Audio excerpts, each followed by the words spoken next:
ਇਕ ਓੰਕਾਰ ਸਤਨਾਮ ਕਰਤਾ ਪੁਰਖ ਨਿਰਭਉ ਨਿਰਵੈਰ ਅਕਾਲ ਮੂਰਤ ਅਜੂਨੀ ਸੈਭੰ ਗੁਰ ਪ੍ਰਸਾਦ। ਸਤਿਜੁਗ ਤੈ ਮਾਣਿਓ ਛਲਿਓ ਬਲ ਬਾਵਨ ਬਾਇਓ। ਤ੍ਰੈ ਤੈ ਤੈ ਮਾਣਿਓ ਰਾਮ ਰਘੁਵੰਸ਼ ਕਹਾਇਓ। ਦੁਆਪਰ ਕ੍ਰਿਸ਼ਨ ਮੁਰਾਰ ਕੰਸ ਕਿਰਤਾਰਥ ਕੀਓ। ਉਗ੍ਰ ਸੈਨ ਕੋ ਰਾਜ ਅਭੈ ਭਗਤੈ ਜਨ ਦੀਓ। ਕਲ ਜੁਗ ਪ੍ਰਮਾਣ ਨਾਨਕ ਗੁਰ ਅੰਗਦ ਅਮਰ ਕਹਾਇਓ। ਸ੍ਰੀ ਗੁਰੂ ਰਾਜ ਅਬ ਚਲ ਅਟਲ ਆਦਿ ਪੁਰਖ ਫੁਰਮਾਇਓ।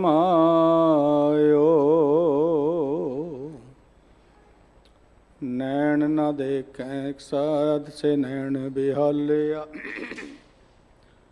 ਕਰਨ ਨਾ ਸੁਣੀ ਨਾਦ ਕਰਨ ਮੁੰਦ ਗਾਲਿਆ। ਰਸਨਾ ਜਪੈ ਨ ਨਾਮ ਤਿਲ ਤਿਲ ਕਰ ਕੱਟਿਐ। ਹਰਿ ਹਾਂ ਜਬ ਬਿਸਰੈ ਗੋਬਿੰਦ ਰਾਏ ਦਿਨੋ ਦਿਨ ਘਟਿਐ। ਜਬ ਬਿਸਰੈ ਗੋਬਿੰਦ ਰਾਏ ਦਿਨੋ ਦਿਨ ਘਟਿਐ। ਰੋਗਨ ਤੇ ਅਰ ਸੋਗਨ ਤੇ ਜਲ ਜੋਗਨ ਤੇ ਬਹੁ ਭਾਂਤ ਬਚਾਵੈ। शत्रु अनेक चलावत गाओ तऊ तन एक न लागन पावै। राखत है अपनो कर दे कर पाप समूह न भेटन पावै। और की बात कहाँ कह तो सो पेटी के पट बीच बचावै। परम सत्कार योग परम सम्मान योग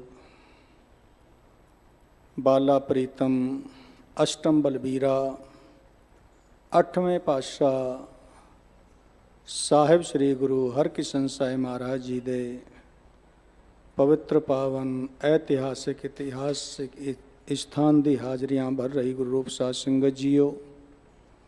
वडभागे हो जो कि जुगो जुग अटल साहिब श्री गुरु ग्रंथ साहिब महाराज जी की पवित्र पावन हजूरी विच विराजमान होकर के गुरबाणी जस सरवण करदियां इस महान स्थान गुरुद्वारा बंगला साहब जो दशमेश पिता जी ने जिन्हां गुरां बाबत बयान किया। श्री हर कृष्ण ते आईए जिस डिठे सब दुख जाए। सारे दुखा कलेसां दा नाश गुरु हर कृष्ण महाराज नूं ध्यान करके हो जाता है। क्योंकि अज मनुख सुख की भाल विच है। दुख किसी नूं परवान नहीं। मनुख एक पक्षी जीवन जीवंदा है।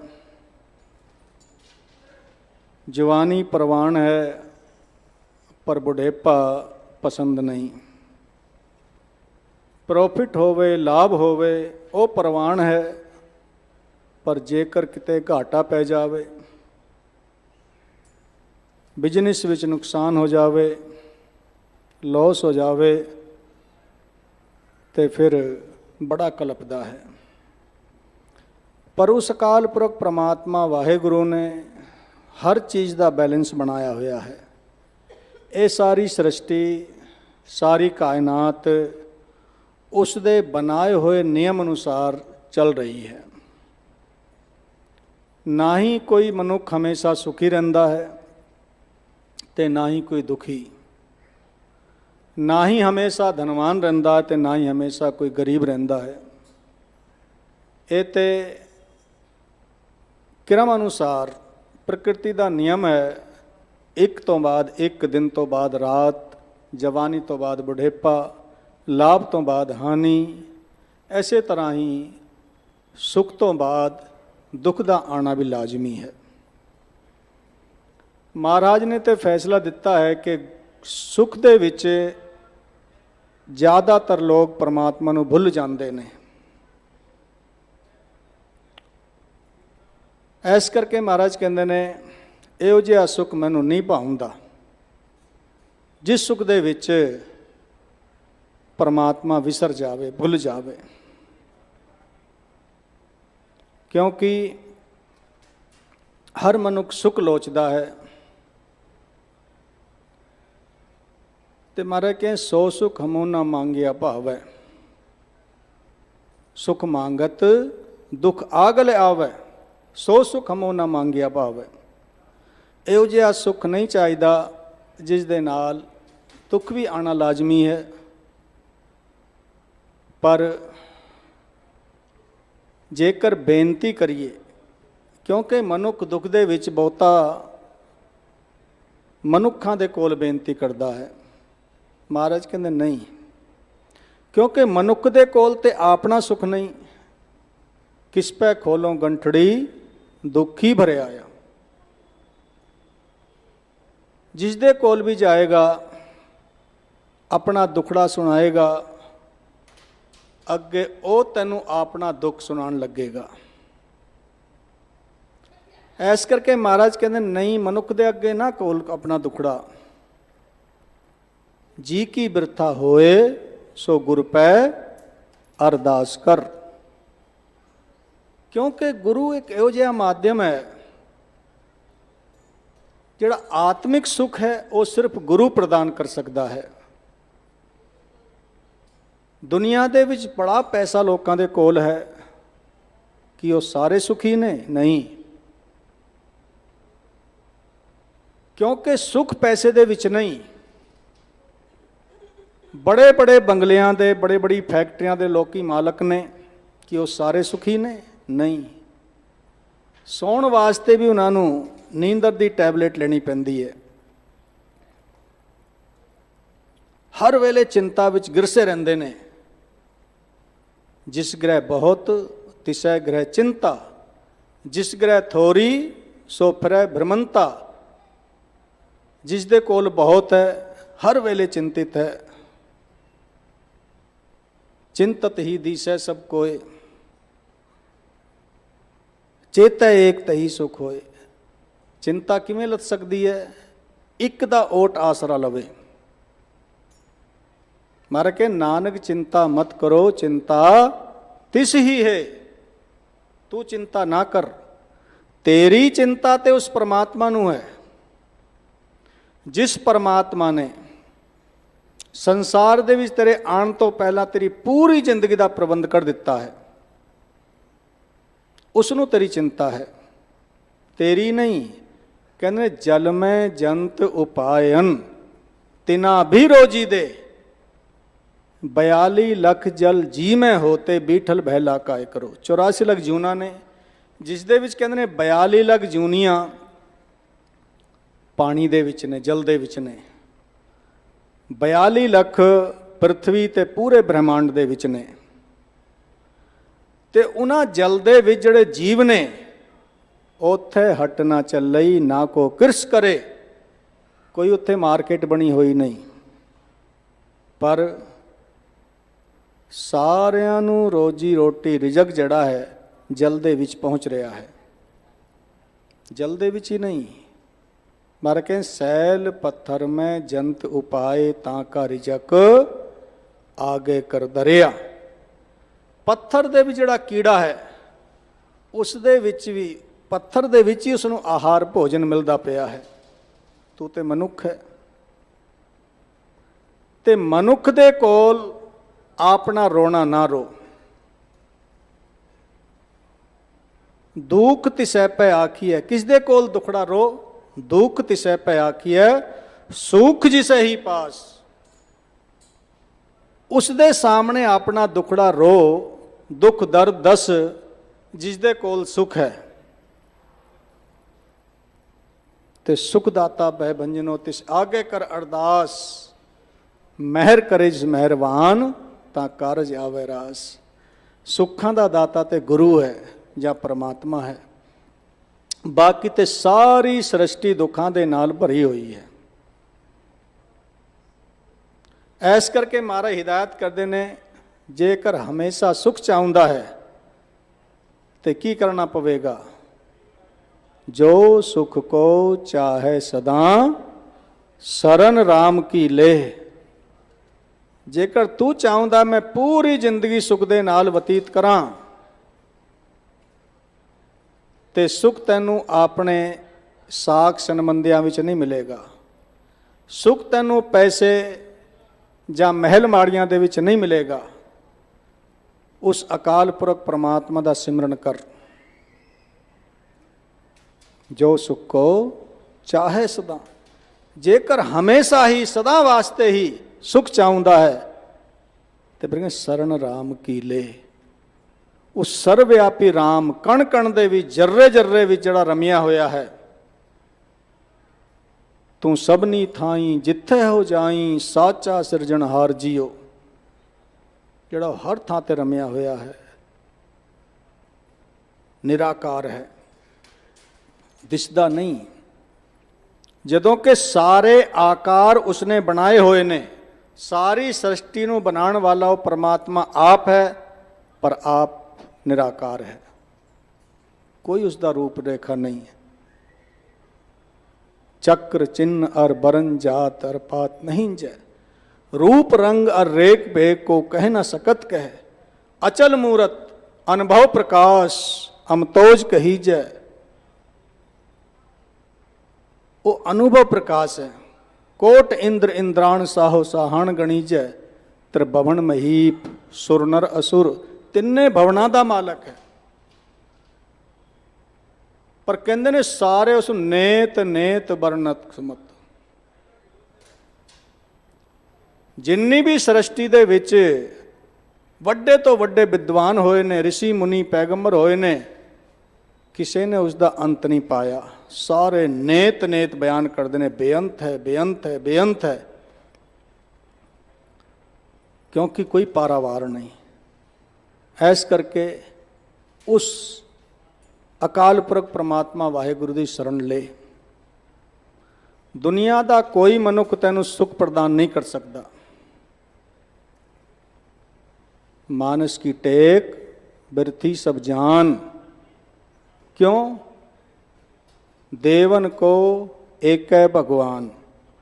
जेकर कोई तुहाड़ा चहेता है, किसी नू तुहाड़े उत्ते दया आ गई, तुहाड़ी गरीबी ते, तुहाड़ी लाचारी ते, तुहाड़ी बेबसी ते किन्ना दे देवेगा? उस दे विच महीने का गुजारा हो सकता है, बहुत तो बहुत साल का गुजारा चल सकता है। एक दिन उसने थुड़ जाना है, मुक जाना है। पर ओ दातार पिता वाहेगुरु इहो जिहा दातार पिता है कि देंदा दे लैंदे थक पाहें। जुगां जुगंतर खाई खाएं। जुगां जुगांतरां तो सृष्टि दे जीव पैदा हो रहे ने, दातां लै रहे ने, खा रहे ने। लै लै करके थक जाते ने, थक के मुक जाते ने, पर उस दियां दातां नहीं मुकदियां। इन्ना बेअंत ते उस दी शरण विच जा, जिहड़ा सारिਆਂ ਨੂੰ दाता वंडी जाउंदा है। पर एक गल होर है, मनुख तुहानूं दवेगा, जेकर तुसी उस दे मुताबिक नहीं चलदे, उस दे आखे नहीं लगदे, ते ਉਹ ਕਹਿੰਦਾ ਵੀ मैं तो यार बहुत माड़ा कीता, इस दे नाल ਇਹ ਕੰਮ करके ऐसी दी सहायता नहीं सी करनी, पछताउंदा है। पर ਉਹ ਬੇਅੰਤ है, दात दे करके कदे पछताउंदा नहीं, ते सारिਆਂ ਨੂੰ दाता वंडदा है। क्यों? ਭਾਵੇਂ ਕੋਈ ਉਸ ਨੂੰ ਗਾਲਾਂ ਕੱਢਦਾ ਹੋਵੇ, ਭਾਵੇਂ ਕੋਈ ਉਸ ਦੀ ਪੂਜਾ ਕਰਦਾ ਹੋਵੇ, ਭਾਵੇਂ ਕੋਈ ਉਸ ਨੂੰ ਬਿਲਕੁਲ ਨਾ ਮੰਨਦਾ ਹੋਵੇ, ਉਸ ਨੂੰ ਵੀ ਦੇਈ ਜਾ ਰਿਹਾ। ਇਹ ਧੁੱਪ, ਛਾਂ, ਠੰਡ, ਗਰਮੀ, ਹਵਾ, ਪਾਣੀ ਜਿਹੜੀ ਉਸ ਦੀਆਂ ਅਨਮੋਲ ਦਾਤਾਂ ਨੇ, ਅਸੀਂ ਉਸ ਦੀਆਂ ਦਾਤਾਂ ਨੂੰ ਅਜਾਈਂ ਦੇ ਵਿੱਚ ਗਵਾ ਦਿੰਦੇ ਨੇ ਤੇ ਕੋਈ ਵੈਲਿਊ ਨਹੀਂ ਸਮਝਦੇ ਉਹਨਾਂ ਦੀ। ਪਿੱਛੇ ਕਰੋਨਾ ਆਪ ਜੀ ਸਾਰੇ ਜਾਣਦੇ ਹੋ, ਆਕਸੀਜਨ ਦੀ ਕਿੰਨੀ ਲੋੜ ਪਈ। ਮੂੰਹ ਮੰਗੇ ਪੈਸੇ ਲੈਣ ਤੋਂ ਬਾਅਦ ਵੀ ਆਕਸੀਜਨ ਪ੍ਰਾਪਤ ਨਾ ਹੋਈ। ਉਦੋਂ ਪਤਾ ਲੱਗਾ ਬਈ ਇੱਕ ਸਾਹ ਦੀ ਕਿੰਨੀ ਕੀਮਤ ਹੈ। ਤੇ ਉਹ ਪਰਮਾਤਮਾ ਸਾਨੂੰ 24 ਘੰਟੇ ਖੁੱਲੀ ਆਕਸੀਜਨ ਦੇ ਰਿਹਾ ਹੈ। ਇਹ ਘੱਟ ਹੈ। ਸਰੀਰ ਦੇ ਪ੍ਰਤੀਕ ਅੰਗ ਦਾ ਕਿੰਨਾ ਕੁ ਮੁੱਲ ਹੈ, ਇਹ ਉਸ ਨੂੰ ਪੁੱਛੋ ਜਿਸ ਦੇ ਕੋਲ ਉਹ ਅੰਗ ਨਹੀਂ। ਅੱਖਾਂ ਦੀ ਵੈਲਿਊ ਇੱਕ ਅੰਨੇ ਨੂੰ ਪੁੱਛੋ ਕਿੰਨੀ ਹੋ ਸਕਦੀ ਹੈ। ਪਰ ਮਨੁੱਖ ਜਿਹੜੀ ਅਰਦਾਸ ਕਰਦਾ, ਅਰਦਾਸ ਪੂਰੀ ਹੋ ਗਈ, ਦਾਤ ਪ੍ਰਾਪਤ ਹੋ ਗਈ ਤਾਂ ਉਸ ਨੂੰ ਭੁੱਲ ਜਾਂਦਾ ਹੈ। ਦੇਨਹਾਰ ਪ੍ਰਭ ਛੋੜ ਕੇ ਲਾਗੇ ਆਨ ਸੁਆਏ। ਦੇਨਹਾਰ ਨੂੰ ਛੱਡ ਕਰਕੇ ਹੋਰ ਦੇ ਮਗਰ ਲੱਗਾ ਰਹਿੰਦਾ ਹੈ।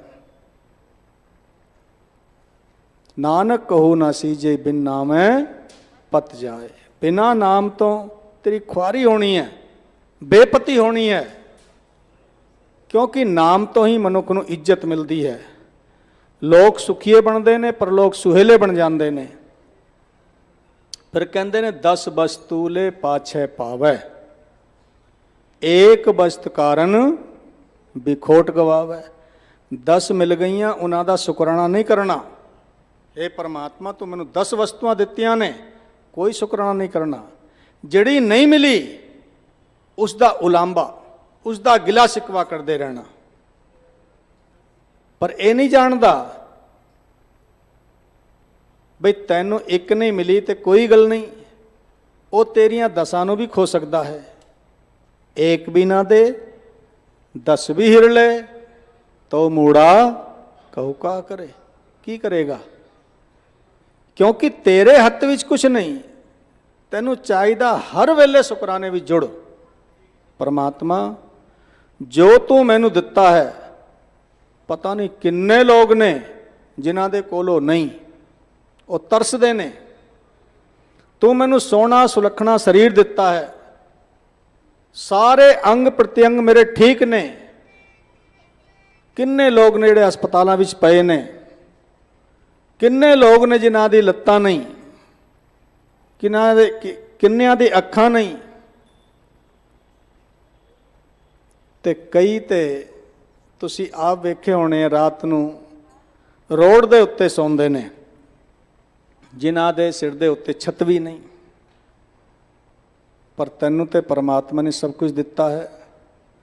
ਐਸ ਕਰਕੇ ਉਲਾਂਭੇ ਵਿੱਚ ਨਹੀਂ, ਸਿਕਵੇ ਸ਼ਿਕਾਇਤ ਦੇ ਵਿੱਚ ਨਹੀਂ, ਸ਼ੁਕਰਾਨੇ ਵਿੱਚ ਜੁੜੋ। ਕਿਉਂਕਿ ਸੁੱਖ ਤੇ ਸਿਰਫ ਤੈਨੂੰ ਉਹ ਗੁਰੂ ਹੀ ਦੇ ਸਕਦਾ ਹੈ। ਜੇ ਲੋਚੈ ਸਦਾ, ਜੇ ਲੋੜੈ ਸਦਾ ਸੁਖ ਭਾਈ, ਸਾਧ ਸੰਗਤ ਪ੍ਰਭ ਗੁਰੇ ਬਤਾਈ। ਸਤ ਸੰਗਤ ਦੇ ਵਿੱਚ ਆ ਕਰਕੇ ਨਾਮ ਜਪ। ਤੇ ਜਦੋਂ ਕੱਲਾ ਹੋਇਆ ਕਰੇ ਉਦੋਂ ਵੀ ਸਤਨਾਮ ਸ੍ਰੀ ਵਾਹਿਗੁਰੂ, ਸਤਨਾਮ ਸ੍ਰੀ ਵਾਹਿਗੁਰੂ ਜਪਿਆ ਕਰ। ਕਿਉਂਕਿ ਸਿੱਖ ਨੂੰ ਗੁਰੂ ਰਾਮਦਾਸ ਮਹਾਰਾਜ ਨੇ ਸਿੱਖ ਦਾ ਇੱਕ ਟਾਈਮ ਟੇਬਲ ਬਣਾਇਆ ਹੈ। ਸਿੱਖ ਦੀ ਜੀਵਨੀ ਕਿਵੇਂ ਹੋਣੀ ਚਾਹੀਦੀ ਹੈ, ਸਿੱਖ ਨੂੰ ਕੀ ਕੁਝ ਕਰਨਾ ਚਾਹੀਦਾ ਹੈ। ਗੁਰੂ ਅਰਜਨ ਦੇਵ ਪਾਤਸ਼ਾਹ ਜੀ ਕਹਿੰਦੇ ਨੇ, ਅਵਰ ਕਾਜ ਤੇਰੇ ਕਿਤੇ ਨਾ ਕਾਮ, ਮਿਲ ਸਾਧ ਸੰਗਤ ਭਜ ਕੇਵਲ ਨਾਮ। ਇਹ ਨਾਮ ਕਿਸ ਤਰ੍ਹਾਂ ਜਪਿਆ ਜਾਵੇ? ਗੁਰੂ ਰਾਮਦਾਸ ਮਹਾਰਾਜ ਜੀ ਕਹਿੰਦੇ ਨੇ, ਗੁਰ ਸਤਿਗੁਰ ਕਾ ਜੋ ਸਿੱਖ ਅਖਾਏ, ਸੋ ਭਲ ਕੇ ਉਠ ਹਰ ਨਾਮ ਤੇ ਆਵੇ। उदम करे भल के प्रभाती स्नान करे अमृत सर नहावै।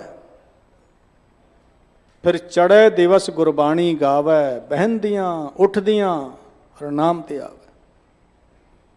कहते जो सास गिरास ध्याय मेरा हर हर सो गुर सिख गुरु मन भावै। गुरु ਨੂੰ ਚੰਗਾ ਕਿਹੜਾ ਲੱਗਦਾ ਹੈ? ਜੋ ਸਾਸ ਗਿਰਾਸ ਧਿਆਏ ਮੇਰਾ ਹਰ ਹਰ, ਹਰ ਸਵਾਸ ਦੇ ਵਿੱਚ ਹਰ ਗਿਰਾਈ ਦੇ ਨਾਲ ਉਸ ਪਰਮਾਤਮਾ ਨੂੰ ਚੇਤੇ ਰੱਖੇ, ਉਸ ਦਾ ਸ਼ੁਕਰਾਨਾ ਕਰੇ, ਉਹ ਗੁਰੂ ਨੂੰ ਭਾਉਂਦਾ ਹੈ। ਤੇ ਮਹਾਰਾਜ ਅੰਤ ਇਸ ਸ਼ਬਦ ਦੀ ਅਖੀਰਲੀ ਪੰਕਤੀਆਂ ਵਿੱਚ ਕਹਿੰਦੇ ਨੇ, ਕਮਾਲ ਕਰ ਦਿੱਤੀ। ਜੇਕਰ ਨਿਮਾਣਾਪਣ ਸਿੱਖਣਾ ਹੈ ਤੇ ਗੁਰੂ ਰਾਮਦਾਸ ਮਹਾਰਾਜ ਜੀ ਤੋਂ ਸਿੱਖੋ। ਜਿਸਨੋ ਦਇਆਲ ਹੋਏ ਮੇਰਾ ਸੁਆਮੀ ਸੋ ਗੁਰਸਿੱਖ ਗੁਰੂ ਮਨ ਭਾਵੈ। ਕਹਿੰਦੇ ਜਨ ਨਾਨਕ ਧੂੜ ਮੰਗੈ ਤਿਸ ਗੁਰਸਿੱਖੀ ਜੋ ਆਪ ਜਪੈ ਅਵਰਾ ਨਾਮ ਜਪਾਵੈ। ਸੰਗਤ ਵਿੱਚ ਜਿਹੜਾ ਮਨੁੱਖ ਆਪ ਜੁੜਦਾ ਹੈ, ਆਪ ਜਪਦਾ ਹੈ, ਆਪ ਬਾਣੀ ਪੜ੍ਹਦਾ ਹੈ ਤੇ ਦੂਜਿਆਂ ਨੂੰ ਜੋੜਦਾ ਹੈ ਪ੍ਰੇਰਣਾ ਕਰਕੇ। ਸਿੱਖ ਇਤਿਹਾਸ ਪੜ੍ਹੋ, ਪਤਾ ਲੱਗੇਗਾ ਵੀ ਕਿੰਨੇ ਸਿੱਖ ਹੋਏ ਨੇ ਜਿਨ੍ਹਾਂ ਨੇ ਕਈ ਦੂਜੇ ਮਤਾਂ ਦੇ ਲੋਕਾਂ ਨੂੰ ਗੁਰਬਾਣੀ ਦੀ ਸਿੱਖਿਆ ਦੇ ਕਰਕੇ ਸਿੱਖ ਬਣਾਇਆ। ਤੇ ਮਾਰ ਕੇ ਮੈਂ ਉਸ ਦੇ ਚਰਨਾਂ ਦੀ ਧੂੜੀ ਲੋਚਦਾ ਹਾਂ ਜਿਹੜਾ ਆਪ ਜਪਦਾ ਹੋਵੇ ਤੇ ਦੂਜਿਆਂ ਨੂੰ ਜਪਾਉਂਦਾ ਹੋਵੇ। ਪਰ ਅੱਜ ਕਿਉਂਕਿ ਕੁਛ ਇਹੋ ਜਿਹੀ ਤਾਕਤਾਂ ਆ ਗਈਆਂ ਨੇ ਜਿਹੜਾ ਸਿੱਖੀ ਦੇ ਵਿੱਚ ਭੇਦਭਾਵ ਹੋ ਰਿਹਾ ਹੈ, ਗੁਰਬਾਣੀ ਦੇ ਵਿੱਚ ਮਿਲਾਵਟ ਕਰਨ ਦੀ ਪੁਰਜ਼ੋਰ ਕੋਸ਼ਿਸ਼ ਹੋ ਰਹੀ ਹੈ, ਇਤਿਹਾਸ ਦੇ ਨਾਲ ਛੇੜਛਾੜ ਕਰਨ ਦੀ ਪੂਰੀ ਕੋਸ਼ਿਸ਼ ਹੋ ਰਹੀ ਹੈ। ਉਹਨਾਂ ਤੋਂ ਸਾਵਧਾਨ ਰਹਿਣ ਦੀ ਲੋੜ ਹੈ।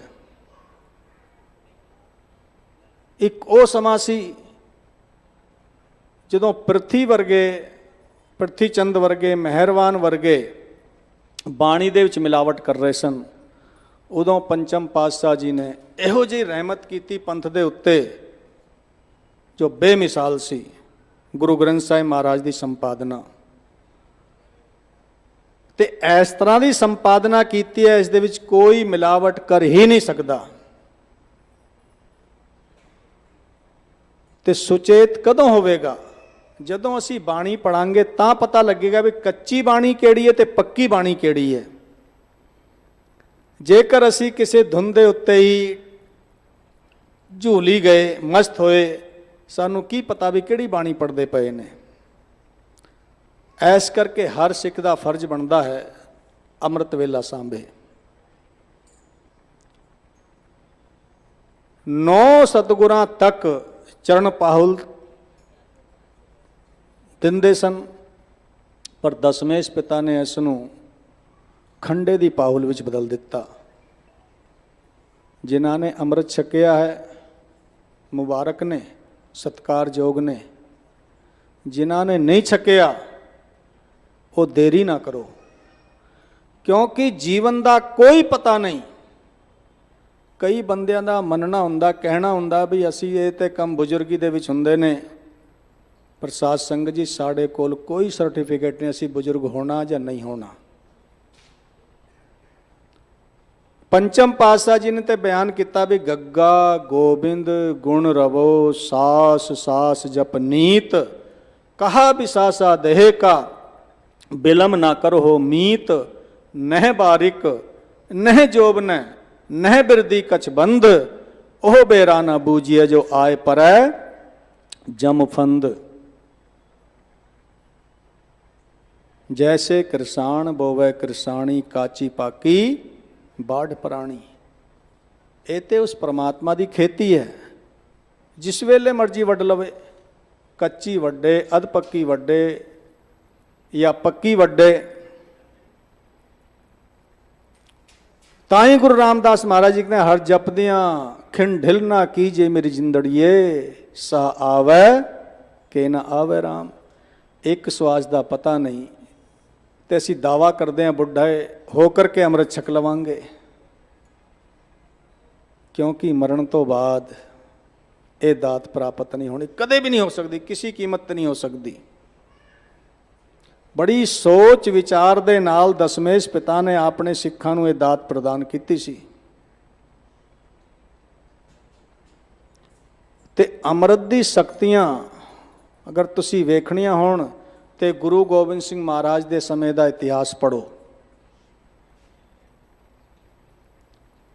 ਇਹ ਉਹੀ ਅੰਮ੍ਰਿਤ ਦੀ ਸ਼ਕਤੀ ਸੀ ਜਿਹੜਾ ਭਾਈ ਬਚਿੱਤਰ ਸਿੰਘ ਜੀ ਨੇ ਨਾਗਨੀ ਬਰਛੇ ਦੇ ਨਾਲ ਮਸਤ ਹੋਏ ਹਾਥੀ ਨੂੰ ਵਾਪਸ ਕਰ ਦਿੱਤਾ ਸੀ। ਇੱਕ ਇੱਕ ਸਿੱਖ ਸਵਾ ਲੱਖ ਦੇ ਉੱਤੇ ਭਾਰੀ ਪਿਆ। ਇਹ ਅੰਮ੍ਰਿਤ ਦੀ ਤਾਕਤ ਹੈ। ਅੰਮ੍ਰਿਤ ਦੇ ਨਾਲ ਰਹਿਣੀ ਬਹਿਣੀ ਬੜੀ ਲਾਜ਼ਮੀ ਹੈ, ਕਿਉਂਕਿ ਮਹਾਰਾਜ ਦੇ ਸਖਤ ਹਿਦਾਇਤ ਹੈ, ਰਹਿਣੀ ਰਹਿ ਸੋਈ ਸਿੱਖ ਮੇਰਾ, ਸੋ ਸਾਹਿਬ ਮੈਂ ਉਸਕਾ ਚਿਹਰਾ। ਐਨੀ ਵਡਿਆਈ ਆਪਣੇ ਸਿੱਖ ਨੂੰ, ਰਹਿਤਵਾਨ ਸਿੱਖ ਨੂੰ, ਜੋ ਰਹਿਣੀ ਵਿੱਚ ਰਹੇਗਾ ਉਹ ਮੇਰਾ ਸਾਹਿਬ ਹੈ, ਮੇਰਾ ਮਾਲਕ ਹੈ ਤੇ ਮੈਂ ਉਸ ਦਾ ਚੇਲਾ ਹਾਂ। ਕਿਉਂਕਿ ਪਰੰਪਰਾ ਚਲੀ ਆ ਰਹੀ ਸੀ, ਜਿਹੜਾ ਗੁਰੂ ਹੈ ਉਹ ਗੁਰੂ ਹੀ ਰਹੇਗਾ, ਜਿਹੜਾ ਚੇਲਾ ਉਹ ਚੇਲਾ ਹੀ ਰਹੇਗਾ। ਪਰ ਗੁਰੂ ਨਾਨਕ ਦੇਵ ਮਹਾਰਾਜ ਨੇ ਇਸ ਪਰੰਪਰਾ ਨੂੰ ਪਲਟ ਦਿੱਤਾ। ਆਪਣੇ ਚੇਲੇ ਨੂੰ ਗੁਰੂ ਬਣਾ ਦਿੱਤਾ ਤੇ ਉਸ ਦੇ ਅੱਗੇ ਮੱਥਾ ਟੇਕ ਦਿੱਤਾ। ਦਸੇ ਗੁਰੂ ਸਾਹਿਬਾਨਾਂ ਨੇ ਉਸ ਤਰ੍ਹਾਂ ਕੀਤਾ ਹੈ। ਗੁਰੂ ਗੋਬਿੰਦ ਸਿੰਘ ਮਹਾਰਾਜ ਜਿਨ੍ਹਾਂ ਨੇ ਦੂਰ ਅੰਦੇਸੀ ਦੇ ਨਾਲ ਵੇਖਿਆ ਆਉਣ ਵਾਲਾ ਸਮਾਂ, ਕਿਉਂਕਿ ਉਸ ਵੇਲੇ ਵੀ ਜਦੋਂ ਗੁਰੂ ਹਰਕ੍ਰਿਸ਼ਨ ਸਾਹਿਬ ਪਾਤਸ਼ਾਹ ਜੀ ਜੋਤੀ ਜੋਤ ਸਮਾਏ ਨੇ ਤੇ ਉਸ ਵੇਲੇ ਬਕਾਲੇ ਦੇ ਵਿੱਚ ਧੀਰ ਮਲਿਆਂ ਦੀ 22 ਮੰਜੀਆਂ ਲੱਗੀਆਂ ਸਨ। ਮੈਂ ਗੁਰੂ ਹਾਂ, ਮੈਂ ਗੁਰੂ ਹਾਂ। ਇਹ ਗੁਰੂ ਦਾ ਦੰਭ ਦੇਖ ਕਰਕੇ ਗੁਰੂ ਨੇ ਆਪ ਹੀ ਕਿਰਪਾ ਕੀਤੀ। ਆਪ ਜੀ ਸਾਰੇ ਜਾਣਦੇ ਭਾਈ ਮੱਕੜ ਸਾਹ ਲੁਬਾਣੇ ਨੇ ਕਿਸ ਤਰ੍ਹਾਂ ਗੁਰੂ ਦੀ ਪਰਖ ਕੀਤੀ, ਜਾਂ ਗੁਰੂ ਨੂੰ ਲੱਭਿਆ। ਸੋ ਕਹਿਣ ਤੋਂ ਭਾਵ ਗੁਰੂ ਤੇ ਸਿੱਖ ਇਹ ਇੱਕ ਮਿਕਤਾ ਹੈ। ਸਿੱਖ ਗੁਰੂ ਤੋਂ ਬਗੈਰ ਨਹੀਂ ਰਹਿ ਸਕਦਾ ਤੇ ਗੁਰੂ ਵੀ ਸਿੱਖ ਤੋਂ ਬਗੈਰ ਨਹੀਂ ਰਹਿ ਸਕਦਾ। ਆਪਣੇ ਸਿੱਖਾਂ ਦੇ ਵਾਸਤੇ ਗੁਰੂ ਨੇ ਆਪਣਾ ਸਰਵੰਸ ਵਾਰ ਦਿੱਤਾ। ਜਦੋਂ ਚਾਰੇ ਸਾਹਿਬਜ਼ਾਦੇ, 2 ਸਾਹਿਬਜ਼ਾਦੇ ਚਮਕੌਰ ਜੀ ਜੰਗ ਦੇ ਵਿੱਚ ਸ਼ਹੀਦ ਹੋ ਗਏ, 2 ਨੀਹਾਂ ਦੇ ਵਿੱਚ ਚੁਣੇ ਗਏ, ਤੇ ਕਹਿੰਦੇ ਮਾਤਾ ਸੁੰਦਰ ਕੌਰ ਜੀ ਨੇ ਪੁੱਛਿਆ ਸੀ ਮੈਨੂੰ ਮੇਰੇ ਲਾਲ ਨਜ਼ਰ ਨਹੀਂ ਆਉਂਦੇ। ਗੁਰੂ ਗੋਬਿੰਦ ਸਿੰਘ ਪਾਤਸ਼ਾਹ ਜੀ ਨੇ ਇਸ਼ਾਰਾ ਕੀਤਾ ਸਾਰੇ ਤੇਰੇ ਲਾਲ ਬੈਠੇ ਨੇ। ਕਹਿੰਦੇ ਨਹੀਂ, ਭਾਈ ਅਜੀਤ ਸਿੰਘ, ਜੋਰਾਵਰ ਸਿੰਘ, ਫਤਿਹ ਸਿੰਘ, ਜੁਝਾਰ ਸਿੰਘ ਉਹ ਨਹੀਂ ਦਿਸਦੇ।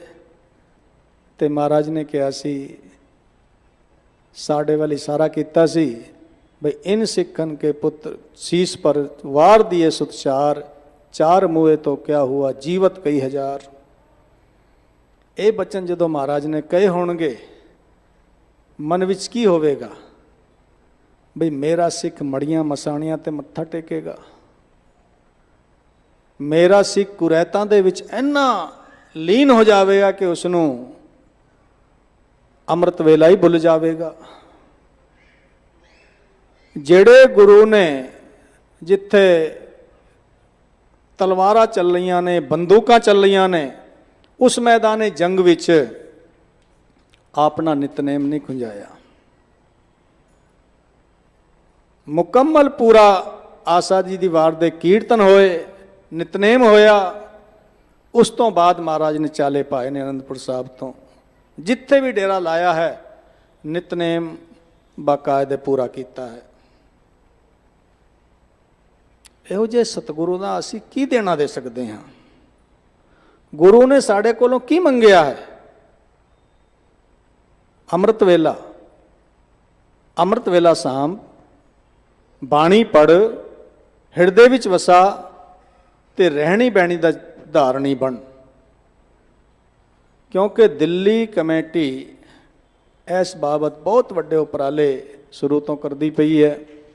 ਹਰ ਐਤਵਾਰ ਨੂੰ ਇਸ ਪਾਵਨ ਸਥਾਨ ਤੇ ਬੁੱਧਵਾਰ ਨੂੰ ਗੁਰਦੁਆਰਾ ਸੀਸਗੰਜ ਸਾਹਿਬ ਵਿਖੇ 11 ਵਜੇ ਅੰਮ੍ਰਿਤ ਸੰਚਾਰ ਹੁੰਦਾ। ਸਾਧ ਸੰਗਤ ਜੀ ਹੱਥ ਜੋੜ ਕੇ ਬੇਨਤੀ ਹੈ, ਜਿਨ੍ਹਾਂ ਨੇ ਛਕਿਆ ਉਹ ਮੁਬਾਰਕ ਨੇ, ਪਰ ਜਿਨ੍ਹਾਂ ਨੇ ਅਜੇ ਤੱਕ ਅੰਮ੍ਰਿਤ ਨਹੀਂ ਛਕਿਆ, ਬਿਨਾਂ ਅੰਮ੍ਰਿਤ ਛਕੇ ਮਨੁੱਖ ਪੂਰਨ ਸਿੱਖ ਨਹੀਂ ਅਖਵਾ ਸਕਦਾ। ਸਿਰਫ ਬਾਣੇ ਦਾ ਧਾਰਨੀ ਹੋ ਸਕਦਾ ਹੈ, ਬਾਣੀ ਦਾ ਧਾਰਨੀ ਹੋ ਸਕਦਾ ਹੈ, ਪਰ ਅੰਮ੍ਰਿਤ ਉਹ ਮੋਹਰ ਹੈ। ਕੋਈ ਫੌਜੀ ਦੇ ਕੋਲ ਮੰਨੋ ਡਰੈਸ ਹੋਵੇ ਤੇ ਉਸ ਦੇ ਕੋਲ ਉਸ ਦਾ ਆਪਣਾ ਆਈ ਕਾਰਡ ਨਾ ਹੋਵੇ ਤੇ ਉਸ ਨੂੰ ਪ੍ਰੂਫ ਨਹੀਂ ਕਰ ਸਕਦਾ ਵੀ ਮੈਂ ਫੌਜੀ ਹਾਂ, ਭਾਵੇਂ ਡਰੈਸ ਉਸਨੇ ਪਾਈ ਹੈ। ਐਸੇ ਤਰ੍ਹਾਂ ਹੀ ਜੇਕਰ ਅਸੀਂ ਅੰਮ੍ਰਿਤ ਨਹੀਂ ਛਕਿਆ, ਬਾਣੀ ਬਾਣੇ ਦੇ ਭਾਵੇਂ ਧਾਰਨੀ ਹੋਈਏ, ਪਰ ਗੁਰੂ ਦੀ ਖੁਸ਼ੀ ਪੂਰੀ ਨਹੀਂ ਮਿਲ ਸਕਦੀ। ਤੇ ਗੁਰੂ ਤੇ ਸਾਰਿਆਂ ਨੂੰ ਦੇ ਰਿਹਾ ਹੈ, ਪਸ਼ੂ ਪ੍ਰੇਤ ਮੁਗਧ ਕੋ ਉਤਾਰੇ, ਪਾਹਨ ਪਾਰ ਉਤਾਰੇ। ਉਹ ਤੇ ਪੱਥਰਾਂ ਨੂੰ ਵੀ ਦੇ ਰਿਹਾ ਹੈ, ਪਸ਼ੂਆਂ ਨੂੰ ਵੀ ਦੇ ਰਿਹਾ ਹੈ, ਮਨੁੱਖਾਂ ਨੂੰ ਵੀ ਦੇ ਰਿਹਾ ਹੈ, ਸਾਨੂੰ ਵੀ ਦੇ ਰਿਹਾ ਹੈ। ਪਰ ਇੱਕ ਤੇ ਹੈ, ਆਮ ਬੰਦਾ ਹੁੰਦਾ ਤੇ ਕੁਝ ਖਾਸ ਹੁੰਦੇ ਨੇ, ਤੇ ਜੇਕਰ ਗੁਰੂ ਦਾ ਖਾਸ ਬਣਨਾ ਹੈ, ਗੁਰੂ ਦੀ ਨਜ਼ਰਾਂ ਦੇ ਵਿੱਚ ਅਸੀਂ ਚੰਗਾ ਬਣਨਾ ਹੈ, ਤੇ ਸਭ ਤੋਂ ਪਹਿਲੀ ਸ਼ਰਤ ਹੈ, ਸਿੱਖਾ ਤੈਨੂੰ ਅੰਮ੍ਰਿਤ ਛਕਣਾ ਪਵੇਗਾ। ਉਸ ਤੋਂ ਬਾਅਦ ਰਹਿਤ ਬਹਿਤ ਮਹਾਰਾਜ ਦਰਸਾਈ ਹੈ, 4 ਵਜਰ ਕੁਰਹਿਤਾਂ ਨੇ, ਜਿਨ੍ਹਾਂ ਦੇ ਵੀ ਸਭ ਤੋਂ ਪਹਿਲਾਂ ਕੇਸ ਕਤਲ ਨਹੀਂ ਕਰਨੇ ਸਿੱਖ ਨੇ। ਕੇਸਾਂ ਦੀ ਪੂਰੀ ਇੱਜ਼ਤ ਕਰਨੀ ਹੈ, ਕਿਉਂਕਿ ਕੇਸ ਉਸ ਪਰਮਾਤਮਾ ਦੀ ਦਾਤ ਹੈ। ਜੇਕਰ ਕਿਸੇ ਬੱਚੇ ਨੂੰ, ਕਈ ਲੋਕ ਕਹਿੰਦੇ ਨੇ ਵੀ ਸਿੱਖ ਹਿੰਦੂਆਂ ਵਿੱਚੋਂ ਨਿਕਲੇ ਨੇ, ਪਰ ਨਹੀਂ, ਸੱਚਾਈ ਇਹ ਹੈ ਵੀ ਹਿੰਦੂ ਸਿੱਖਾਂ ਵਿੱਚੋਂ ਨਿਕਲੇ ਨੇ। ਬੜੇ ਬੜੇ ਰਿਸ਼ੀ ਮੁਨੀ, ਜਿਸ ਦੇ ਮਰਜ਼ੀ ਫੋਟੋ ਵੇਖ ਲਓ, ਸਾਰੇ ਕੇਸਾਧਾਰੀ ਹੋਏ ਨੇ, ਤੇ ਸਿੱਖ ਵੀ ਕੇਸਾਧਾਰੀ ਹੈ। ਤੇ ਸਿੱਖ ਦੀ ਪਹਿਲੀ ਪਛਾਣ ਹੀ ਕੇਸ ਨੇ। ਐਸ ਕਰਕੇ ਕੇਸਾਂ ਦੀ ਬੇਅਦਬੀ ਨਹੀਂ ਕਰਨੀ, ਤੰਬਾਕੂ ਦਾ ਸੇਵਨ ਨਹੀਂ ਕਰਨਾ, ਹਲਾਲ ਨਹੀਂ ਖਾਣਾ, ਪਰ ਇਸਤਰੀ ਗਮਨ ਨਹੀਂ ਕਰਨਾ। ਇਹ 4 ਵਜਰ ਕੁਰਹਿਤਾਂ ਨੇ। ਤੇ ਕਦੋਂ ਨਹੀਂ ਹੋਣਗੀਆਂ? ਜਦੋਂ ਪੂਰਾ ਨਿਸ਼ਚਾ ਗੁਰੂ ਦੇ ਉੱਤੇ ਟਿਕਿਆ ਹੋਵੇਗਾ। ਕੋਈ ਸੰਸਾਰ ਦੇ ਵਿੱਚ ਇਹੋ ਜਿਹੀ ਵਸਤੂ ਨਹੀਂ ਜੋ ਗੁਰੂ ਸਿੱਖ ਨੂੰ ਨਾ ਦੇਵੇ। ਉਹ ਤੇ ਹਰ ਵੇਲੇ ਆਵਾਜ਼ਾਂ ਮਾਰਦਾ ਹੈ। ਸਾਨੂੰ ਕਿਰਦਾਰ ਵੀ ਚਾਹੀਦਾ ਹੈ। ਐਸ ਕਰਕੇ ਹੀ ਮਹਾਰਾਜ ਨੇ ਸਿੱਖ ਨੂੰ ਗ੍ਰਸਤ ਜੀਵਨ ਦੀ ਹਿਦਾਇਤ ਦਿੱਤੀ ਹੈ। ਗ੍ਰਸਤੀ ਹੋਣਾ ਚਾਹੀਦਾ ਹੈ। ਦੁਨਿਆਵੀ ਪਦਾਰਥ, ਧਨ, ਰੁਪਇਆ, ਪੈਸਾ ਇਹ ਚਲੇ ਜਾਣ ਤੇ ਕਹਿੰਦੇ ਕੋਈ ਖਾਸ ਗੱਲ ਨਹੀਂ ਹੋਈ, ਕੋਈ ਤੈਨੂੰ ਬਹੁਤਾ ਘਾਟਾ ਨਹੀਂ ਪਿਆ। ਜੇਕਰ ਸਰੀਰ, ਸਿਹਤ ਕੁਝ ਡਾਊਨ ਹੋ ਜਾਵੇ, ਕੋਈ ਬਿਮਾਰੀ ਲੱਗ ਜਾਵੇ, ਤੇ ਸਮਝ ਕੁਛ ਗਿਆ ਹੈ। ਪਰ ਜੇਕਰ ਤੇਰਾ ਚਰਿੱਤਰ ਚਲਾ ਗਿਆ ਤੇ ਫਿਰ ਤੇਰੇ ਕੋਲ ਕੁਛ ਨਹੀਂ ਬਚਿਆ। ਕਿਉਂਕਿ ਸਿੱਖ ਜਿੱਥੇ ਦਸਤਾਰ ਦਾ ਮਾਲਕ ਹੈ, ਉੱਥੇ ਕਿਰਦਾਰ, ਵੱਡੇ ਉੱਚੇ ਕਿਰਦਾਰ ਦਾ ਵੀ ਮਾਲਕ ਹੈ। ਕਿਸੇ ਨੇ ਬੜਾ ਸੋਹਣਾ ਲਿਖਿਆ ਹੈ, wealth is lost, nothing is lost. ਧਨ ਚਲਾ ਗਿਆ, ਕੁਛ ਨਹੀਂ ਗਿਆ। Health is lost, something lost. ਜੇਕਰ ਤੇਰਾ ਸਵਾਸਥ, ਤੇਰਾ ਹੈਲਥ ਤੇਰੀ ਚਲੀ ਗਈ ਤੇ ਸਮਝ ਕੁਛ ਗਿਆ ਹੈ। ਪਰ ਅਖੀਰ ਵਿੱਚ ਕਹਿੰਦਾ ਵੀ ਕਰੈਕਟਰ ਜੀ ਲੋਸਟ, ਐਵਰੀਥਿੰਗ ਲੋਸਟ। ਜੇਕਰ ਤੇਰਾ ਚਰਿੱਤਰ ਤੇਰੇ ਕੋਲ ਨਹੀਂ ਰਿਹਾ ਤੇ ਸਮਝ ਲੈ ਤੇਰੇ ਕੋਲ ਕੁਛ ਨਹੀਂ ਰਿਹਾ।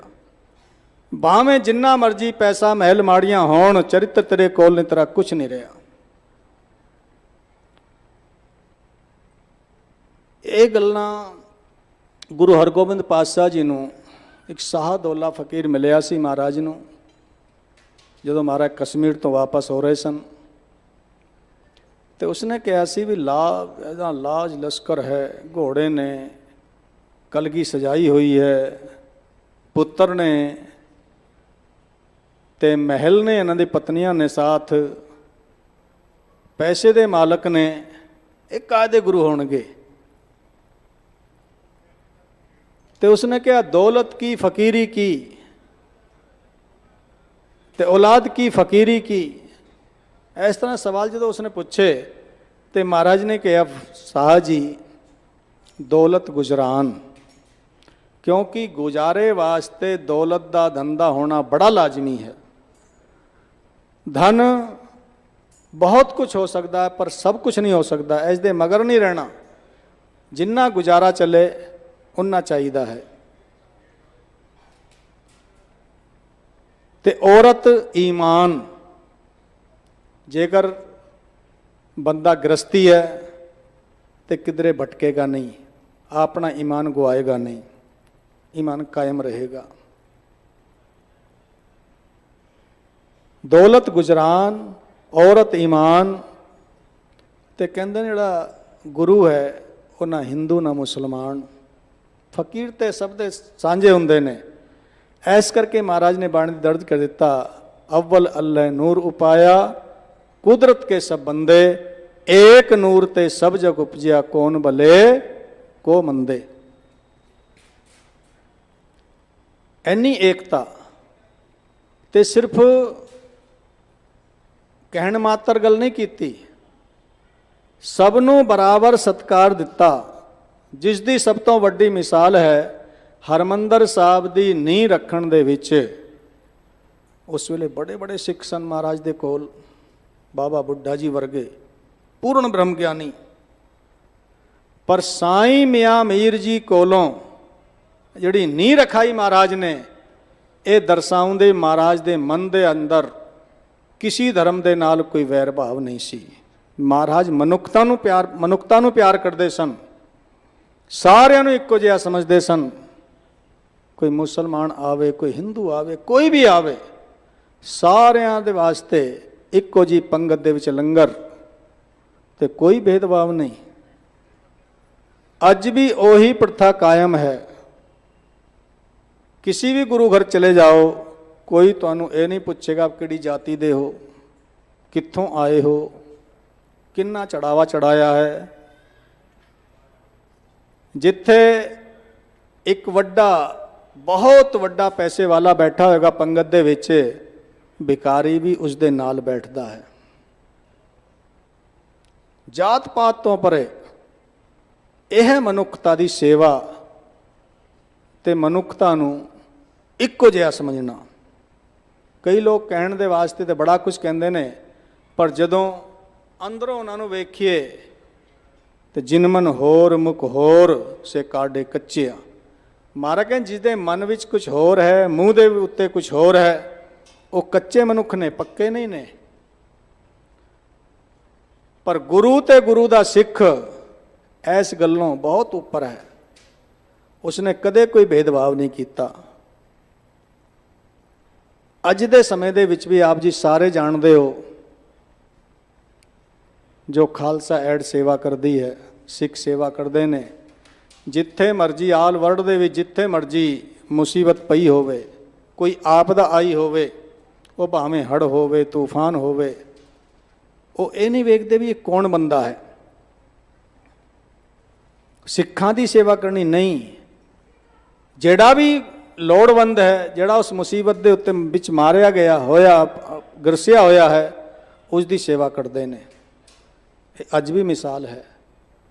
ਉਹ ਵੱਖਰੀ ਗੱਲ ਹੈ, ਸਿਆਸਤਦਾਨਾਂ ਨੇ ਕਿੱਥੇ ਤੱਕ ਸਾਡੇ ਧਰਮ ਨੂੰ ਅੱਜ ਤੋਂ ਨਹੀਂ ਸ਼ੁਰੂ ਤੋਂ ਹੀ ਟਾਰਗੇਟ ਕੀਤਾ ਹੈ। ਪਹਿਲਾਂ ਹਰਮੰਦਰ ਸਾਹਿਬ ਦੇ ਉੱਤੇ ਆਪ ਜੀ ਸਾਰੇ ਜਾਣਦੇ ਹੋ, ਸਰੋਵਰ ਨੂੰ ਪੂਰਿਆ ਗਿਆ, ਹਰਮੰਦਰ ਸਾਹਿਬ ਦੀ ਬੇਪਤੀ ਕੀਤੀ ਗਈ। ਪਰ ਉਹ ਅਕਾਲ ਪੁਰਖ ਪ੍ਰਮਾਤਮਾ ਦੀ ਇਹੋ ਜਿਹੀ ਕਿਰਪਾ ਹੈ ਸਿੱਖਾਂ ਦੇ ਉੱਤੇ, ਮੁੜ ਕਰਕੇ ਉਹੀ ਲਹਿਰ ਬਹਿਰ ਚਲਦੀਆਂ ਪਈਆਂ ਨੇ। ਅੱਜ ਭਾਵੇਂ ਕੋਈ ਗੁਰਦੁਆਰਿਆਂ ਨੂੰ ਨਾਸੂਰ ਦੱਸੇ, ਪਰ ਉਹ ਭੁੱਲ ਗਏ ਨੇ ਔਕੜ ਵੇਲੇ, ਮੁਸੀਬਤ ਵੇਲੇ ਇਹ ਗੁਰਦੁਆਰੇ ਹੀ ਕੰਮ ਆਉਂਦੇ ਨੇ।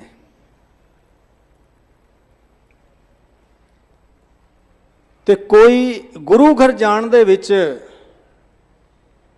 ਜਿਹੜੇ ਟੈਕਸ ਲੱਗੇ ਨੇ, ਚਾਲਾਨ ਕੱਟ ਰਹੇ ਨੇ, ਆਪ ਜੀ ਨੂੰ ਸਾਰਾ ਪਤਾ ਹੈ। ਇਹ ਬਹੁਤ ਵੱਡੀ ਸਾਜ਼ਿਸ਼ਾਂ ਪੰਥ ਦੇ ਨਾਲ ਹੋ ਰਹੀਆਂ ਨੇ।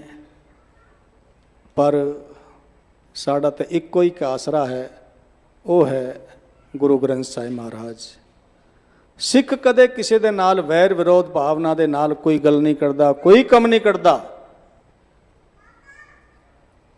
ਜਿਹੜੇ 52 ਰਾਜੇ ਗੁਰੂ ਹਰਗੋਬਿੰਦ ਪਾਤਸ਼ਾਹ ਜੀ ਨੇ ਗਵਾਲੀਅਰ ਦੇ ਕਿਲੇ ਵਿੱਚੋਂ ਰਿਹਾ ਕਰਾਏ ਸਨ, ਉਹਨਾਂ ਦੇ ਹੀ ਪੁੱਤਰ ਸਨ ਜਿਹੜੇ ਗੁਰੂ ਗੋਬਿੰਦ ਸਿੰਘ ਮਹਾਰਾਜ ਦੇ ਨਾਲ, ਜਿਹੜੇ 22 ਧਾਰ ਦੇ ਰਾਜੇ ਸਨ, ਉਹਨਾਂ ਨੇ ਜੰਗਾਂ ਕੀਤੀਆਂ ਸਨ। ਤੇ ਇਹ ਕੋਈ ਅੱਜ ਨਵੀਂ ਗੱਲ ਨਹੀਂ ਹੋ ਰਹੀ ਸਿੱਖਾਂ ਦੇ ਨਾਲ, ਸ਼ੁਰੂ ਤੋਂ ਹੀ ਇਸ ਤਰ੍ਹਾਂ ਹੁੰਦਾ ਆਇਆ ਹੈ। ਪਰ ਉਸ ਅਕਾਲ ਪੁਰਖ ਪ੍ਰਮਾਤਮਾ ਵਾਹਿਗੁਰੂ ਜੀ ਦੀ ਇਹੋ ਜਿਹੀ ਕਿਰਪਾ ਹੈ ਕਿ ਪੰਥ ਹੋਰ ਚੜ੍ਹਦੀ ਕਲਾ ਵਿੱਚ ਜਾਂਦਾ ਹੈ। ਉਹ ਵੀ ਸਮਾਂ ਸੀ ਜਦੋਂ ਸਿੱਖਾਂ ਦੇ ਸਿਰਾਂ ਦੇ ਮੁੱਲ ਪਏ ਸਨ, ਸਿੱਖ ਲੁਕ ਲੁਕ ਕਰਕੇ ਆਪਣਾ ਜੀਵਨ ਬਤੀਤ ਕਰਦੇ ਸਨ, ਤੇ ਉਹ ਮਾਰਨ ਵਾਸਤੇ ਤਿਆਰ ਸਨ ਜਿਨ੍ਹਾਂ ਦੀ ਧੀ ਬੇਟੀਆਂ ਨੂੰ ਸਿੱਖ ਉਹਨਾਂ ਦੀ ਬੇਪਤੀ ਕਰਨ ਤੋਂ ਬਚਾਈਆਂ ਸਨ। ਗਜਨੀ ਕੰਧਾਰ ਅੱਜ ਤੋਂ ਉਹਨਾਂ ਦੇ ਡੋਲੇ ਵਾਪਸ ਲੈ ਕਰਕੇ ਆਏ ਸਨ। ਸੋ ਮਹਾਰਾਜ ਤੇ ਕਹਿੰਦੇ ਨੇ ਕਰਮੀ ਆਪੋ ਆਪਣੀ। ਉਹ ਅਕਾਲ ਪੁਰਖ ਪ੍ਰਮਾਤਮਾ ਸਭ ਦੇਖਦਾ ਕਿਹੜਾ ਚੰਗਾ ਕਿਹੜਾ ਮਾੜਾ ਹੈ। ਇਸ ਕਰਕੇ ਅਸੀਂ ਤੇ ਫਿਰ ਵੀ ਅਰਦਾਸ ਵਿੱਚ ਮਹਾਰਾਜ ਨੇ ਸਾਨੂੰ ਇਹੀ ਦੱਸਿਆ ਹੈ, ਨਾਨਕ ਨਾਮ ਚੜ੍ਹਦੀ ਕਲਾ ਤੇਰੇ ਭਾਣੇ ਸਰਬਤ ਦਾ ਭਲਾ, ਨਾ ਕੋ ਬੈਰੀ नहीं बिगाना सगल संग हमको बनाई, एक पिता एक असके हम बारिक तू मेरा गुरहाई, सुन मीता जियो हमारा बलबल जासी, हर दर्शन देव दिखाई। सो ऐस एकता वास्ते सतगुरां ने गुरु नानक देव महाराज जी तो लै गुरु गोबिंद सिंह पातशाह जी तक ये पूरा अपना फर्ज निभाया है। अगे सिख भी पूरा फर्ज निभा रहे ने। सो महाराज बख्शिश करन, उन्हां नूं सुमत आवे जो अनहोणियां कर रहे ने, क्योंकि सिख पंथ चढ़दी कला विच है, चढ़दी कला विच सी और चढ़दी कला विच रहेगा। सो विचार करदियां बोलदियां घट वध बोलिया जाता है। सो गुरु की संगत गुरु ग्रंथ साहिब महाराज बख्शंद ने बख्श लेना। बहुत बहुत कोटान कोट धन्यवाद बाला प्रीतम गुरु हरकिशन साहिब महाराज साहिब श्री गुरु ग्रंथ साहिब महाराज जी का, जिन्हां दी अपार बख्शिश सदका आप रब वर्गी संगतां दे दर्शन होए ने। ते संगतां दा बहुत बहुत धन्यवाद जिन्हां ने एकाग्र चित होकर के बाणी सरवण कीती है। ते बहुत बहुत धन्यवाद इत्थों दे मुख सेवादार हैड ग्रंथी साहब भाई साहब भाई ज्ञानी रणजीत सिंह जी, समूह स्टाफ का बहुत बहुत धन्यवाद। भुलना चुकां दी खिमा, गज बज के फतेह बुलाओ। वाहिगुरू जी का खालसा वाहिगुरू जी की फतेह।